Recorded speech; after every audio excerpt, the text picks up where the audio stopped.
Hey, as I'm getting over this cold, I'm like a day or two away, NBA 2K decided to bless us with all kinds of news, man. It was like a bombardment, a flurry of news from both the current gen version and the next gen version of NBA 2K21. So let's get into it, man. But before we do, if y'all new to the channel, you haven't already, be sure to subscribe. Yeah, do that. Hey, that's all I want y'all to do, and drop a like if you're feeling real good about yourselves. Hey, it has been difficult to get up and do work-related things the last couple days. When I'm sick, energy just depletes. It's nowhere to be found. But I'm slowly getting it back, so that feels great. Hey, let's get into this beautiful, juicy news. Let's start off with all the NBA 2K21 news. And 2K usually releases information in exciting ways, but this year, they wanted to bore us. Because they know I'm going to read a blog report, a blog post, but they know y'all not gonna read a blog post. Mike Wang, what is happening right now? Why are we releasing exciting gameplay news in the most boring format imaginable?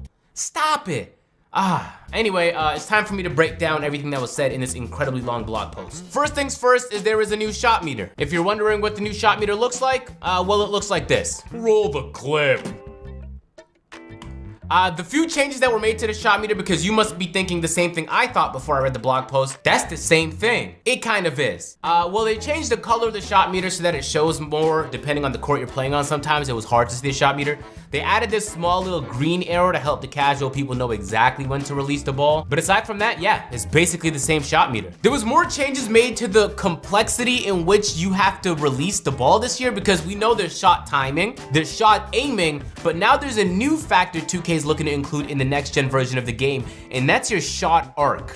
They dropped a video here to kind of illustrate what they mean, but they said because of the new next gen technologies, you're gonna be able to control the arc at which you shoot the basketball. So on the left hand side, Stephen Curry's taking a very narrow shot. On the right hand side, high arc. And I mean, I kind of like the idea of this as long as it doesn't become something that throws off the balance of the game. You feel me? You add more controls, you increase the skills gap. I see what they're trying to do. Let me just play the video though so y'all see what they see. All right, so you can do that now too. They said, and I quote, for next gen, the stick speed also controls now the arc of your jump shot. Slow flicks give an extra high arc, while fast flicks give yourself a flat shot, in case you wondered how that works. That's actually something they mentioned a couple times in the blog post. They could use the speed at which you flick the stick as an input, as like a control in the game, so it means something. That's not something they were able to do in previous generations, and that actually applies elsewhere. But where, Agent, where does that apply? Well, let me get to it, guys. It's a long blog post, okay? Dribbling.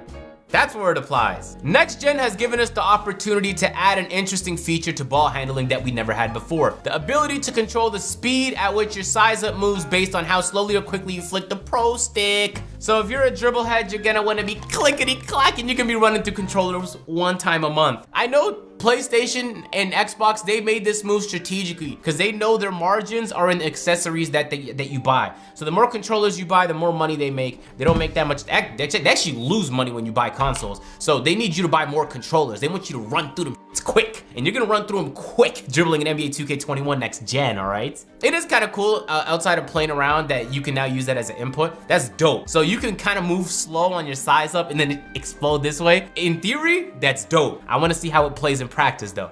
They also mentioned they added LeBron James and James Harden's signature moves, and now there's two different types of moving shots. In the past, it kind of all fell under the same umbrella, but now they separated it. There's controlled and high momentum moving shots. They said the controlled ones you use, it's a regular moving shot, but when you're not sprinting and you get a certain type of animation. And the high momentum ones are when you're coming off of a sprint. When you're coming off of a sprint, it's harder to make the shot, but it's obviously easier to create more space. So it's a give and take there. I like it. In practice, I don't know how it's gonna apply, but in theory, sounds cool to me. And they added some signature packages, some more animations to use. We're all good with that. Okay, this next thing is something that players have been asking for in current gen.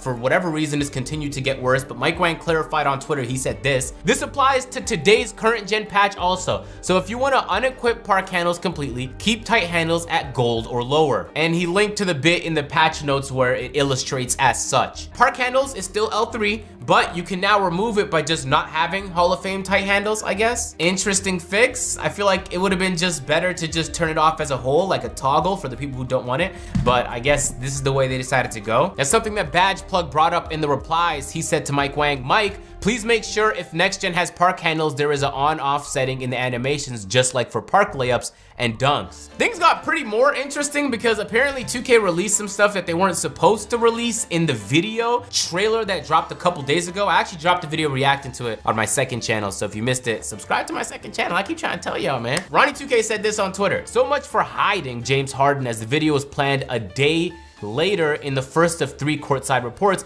people realizing this was a Mavs Warriors post." Because if you remember in the trailer, there was like a couple random clips and then there was a Mavs Warriors game. Kind of just felt random to have those other clips there. Apparently it wasn't even supposed to be there, it was a mistake, but one of the clips we got from that mistake was this James Harden step back that actually looks really clean.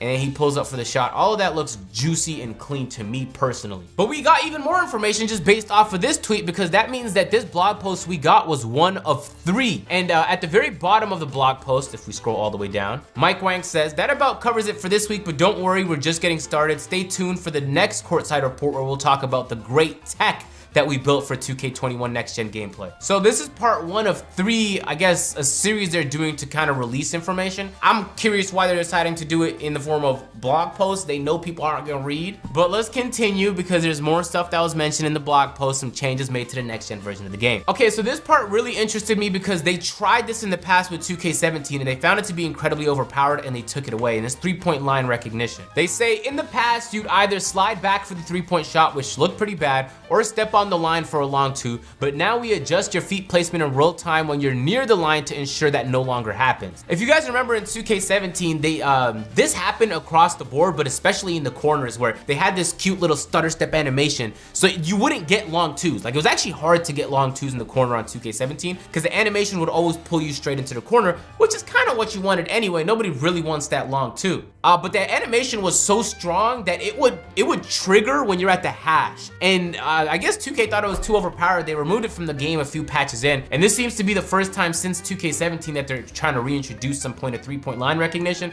and I guess they mentioned some new technologies possible because of next gen systems, so hopefully this is implemented better in a way that doesn't take over your player, but at the same time allows you to be where you want to be on the floor. That's a problem I'm having right now on current gen 2K21. It is hard to get to the corner without stepping out of bounds or taking a long 2. I always just opt for the long 2 because I'm tired of stepping out of bounds trying to force that corner 3. It would make off-ball play infinitely more interesting in my opinion. In terms of animations, 2K added there's a host of new moves and first step launches at your disposal, including hesitations, escapes, step backs, hard goes, and crosses, which is exciting to hear. This is good news because when current gen was being promoted and there were like 40 new jump shot landings, that basically told me that they basically made no effort in trying to include new animations into that game. So my hope was all the animation work that they were doing was gonna be showing off in next gen, so this is good. Across the board, we'd like to see more animations in every single category. That gives us more options, more combos, more things to play with. So this is interesting. They had a whole section for passing. They mentioned how the pass physics has improved dramatically, and without trying to bore you to death, basically it means that things like this right here are now possible. You can throw oops off the backboard. It was possible like in 2005 when we played NBA Street, but now the technology, it's possible in 2K21 next gen. Okay, so this is probably the most interesting thing for me personally because I don't know why it wasn't in the game already, but it seems like they're making an effort to put it in the game now, is lead passes. If you guys have ever played FIFA before, you know one of the biggest parts of the game in finding yourself open is doing a through pass, right? And so now in NBA 2K, they give you the ability to throw a lead pass, so you don't throw it directly where your teammate's at, you throw it where you think he's going to go. So if you're on the fast break, you'll throw it forward and he'll catch the ball. If he's coming off an off-ball screen, pinned down, you'll throw it where he wants to shoot the ball.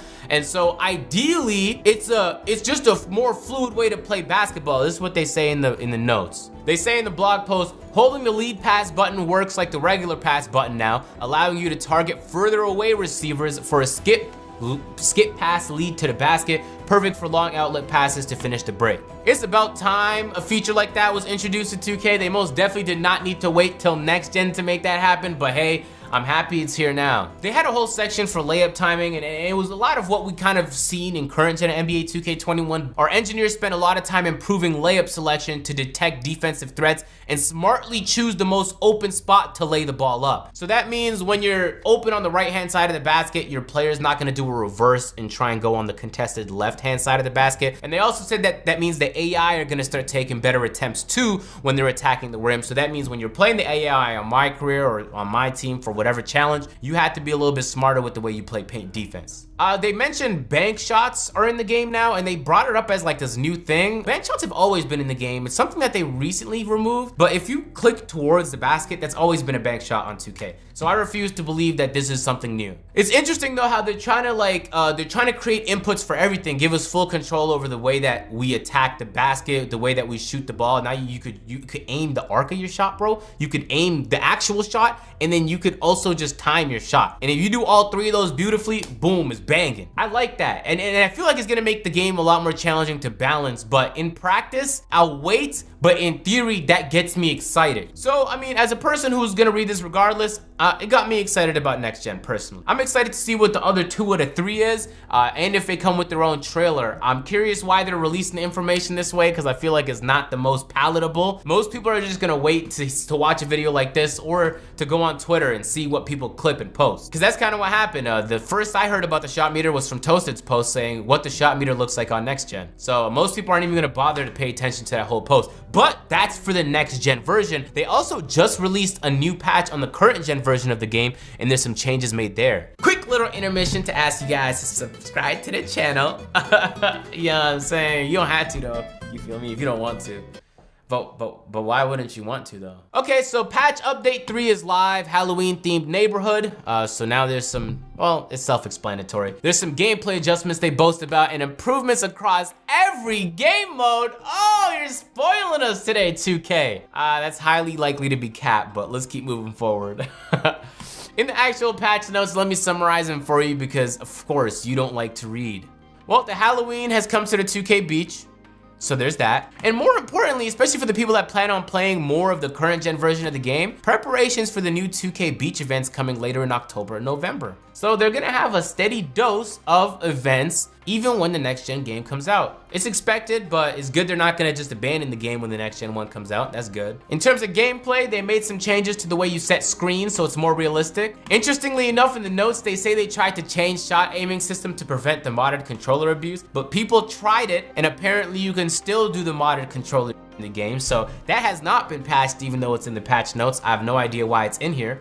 And as Mike Wang mentioned earlier, you can now remove your park handles by just dropping tight handle badge to gold or lower. Aside from that, the only other interesting bit of news was they're preparing for the 250K My Team tournament. So that's been confirmed now. If you guys participate in that yearly thing they do now, a chance to win $250,000. But that's really not where the news ended because there's been some more kind of drama going on behind the scenes, and I'm gonna follow up because Agent Beamstar was letting y'all know in the last 2K drama alert the action that was going down between the game and Pool. So I guess the game has been continuing to get flack for boosting to be the top rep on NBA 2K21 current gen, and this is what he decided to post on Twitter. He's been kind of taking it as a joke, he's been trolling, but this is what he said. Folks really out here trying to make snitching cool. Wake up to Master Splinter in the mirror every day and live a normal life. But he decided to follow up because he posted on Twitter saying NBA 2K21 next gen gameplay. So someone replied to the game and said, "You gonna boost here too?" And the game said, and I quote, "When Ronnie sleep." Oh my God, it's beautiful. I like how he's just having fun with it. And then things get even funnier because the game, and I quote, not only changed his gamer tag on Xbox to free Pool, but on top of that, here's a screenshot he posted on Twitter of him beating Badge Plug in a game. Oh, you can't make this stuff up, man. You cannot make this stuff up. So apparently the game is really bad as business, man. Yeah, I'm not gonna lie to y'all, back in like years ago, someone told me the game was like top 10 on the Madden leaderboards. And you know what I'm saying? When I heard about all this 2K boosts and stuff, I was like, maybe he just boosted to get there. Maybe he's just a real gamer, man. We don't know. Hey, the game, this is a challenge to you. I haven't been playing the game last few weeks, so it shouldn't be very difficult for you. But I want to play the game in a game, man. That'd be tough, no cap. That was like the time DeAndre Ayton was just dropping off YouTubers left and right for no reason. Batchplug responded to him though, and he said, bruh, you ain't beat me. I had your guard on clamps, but GG. Nate responded saying, dudes out here losing to the game. 2K community is beautiful, man. You gotta love it. That's been it for the news. Yo, listen, man, if y'all wanna stay in the loop, y'all know what to do. Subscribe to the channel, man. Turn on the bell. Second channel link in the description. I dropped my reaction to the gameplay trailer. I'll leave that as an end screen right here too, but link in the description, man. I'm gonna catch you guys in the next one. I'm out. Peace.